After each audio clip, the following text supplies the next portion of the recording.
पार्थिव शिवलिंग पूजा के बाद विसर्जन कैसे करना है, आइए इस छोटे से वीडियो में जानते हैं। गलती करेंगे तो फिर आपकी पूजा खंडित हो सकती है। इससे पहले मैंने बता दिया है कि आज आपको कैसे बनाना है पार्थिव शिवलिंग, एक बार उस वीडियो को जरूर देखिएगा। सरल इसकी प्रक्रिया रहती है, परंतु नियमों का ध्यान जरूर रखें। जब आप नियमों का ध्यान रखेंगे तभी आपका जीवन सार्थक होगा और विसर्जन की विधि पूर्ण होगी। सबसे पहले कभी भी जो आपने मिट्टी का शिवलिंग बनाया है उसे रात भर नहीं रखना होता है। पीहर गए हैं तो विशेष नियमों का ध्यान रखें।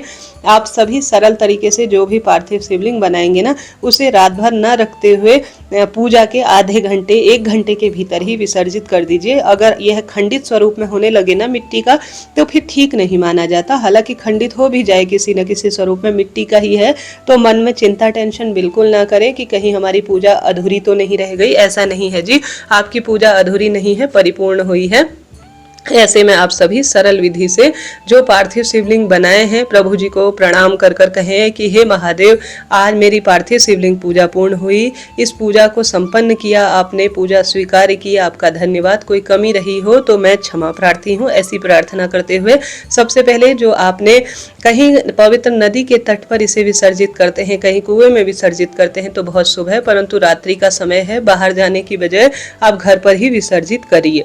सबसे पहले पूजा में चढ़ाया गया जो प्रसाद है उसे रात भर नहीं रखना होता है। 15 मिनट 10 मिनट के भीतर ही इसे घर के सदस्यों को वितरित कर दीजिए।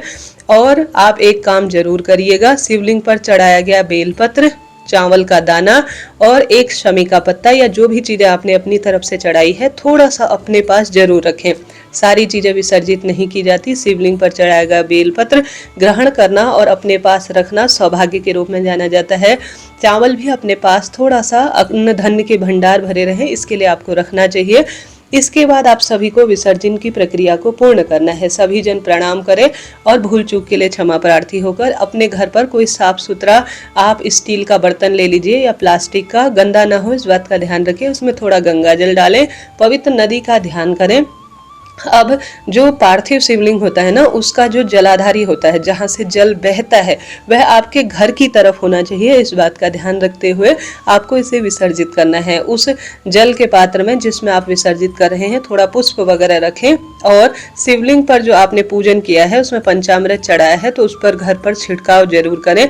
और आप सभी को जो सरल विधि से जो सामग्री विसर्जन की प्रक्रिया है ना, उस घर पर जो आपने टप बनाया है या छोटा सा किसी न किसी स्वरूप में आपने जो बनाया हुआ है, कटोरा इत्यादि या कोई डोंगा वगैरह कोई भी चीज है, उसमें आप अपने घर की तरफ मुख करते हुए पार्थिव शिवलिंग को विसर्जित कीजिएगा। ठीक है, फूल पत्ती जो भी चढ़ाई गई सामग्री है सब उसी में ही विसर्जित कीजिएगा, परंतु शिवलिंग पर चढ़ाया गया जल जो पार्थिव शिवलिंग से आपको प्राप्त हुआ है उसे थोड़ा ग्रहण करें, घर पर छिड़काव करें, बेलपत्र को अपने पास रखें। सभी चीजें विसर्जित नहीं करनी होती है, चावल 1-2 अपने पास जरूर रखें। अब जब यह पार्थिव शिवलिंग पूरी तरह से इसमें समा जाए, अर्थात जो पार्थिव शिवलिंग है ये पानी के टब में पूरी तरह से बिखर जाए, अर्थात पूर्ण रूप से यह रह जाए, और जब ये जो ऊपरी भाग है ना पार्थिव शिवलिंग का, इसको आप जब देखेंगे पानी में प्रवाहित होते हुए या घुलते हुए, तब अपनी मनोकामना जरूर बोलें, तब दर्शन करने चाहिए, ऐसी मान्यता है।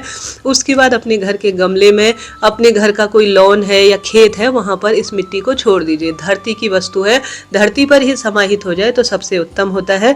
कोई भी चीज पैरों में ना आने पाए, इस चीज का ध्यान रखें और घर पर ही इस तरह से सरल विधि से इसे आप सभी प्रवाहित कीजिएगा, अर्थात विसर्जित कीजिएगा।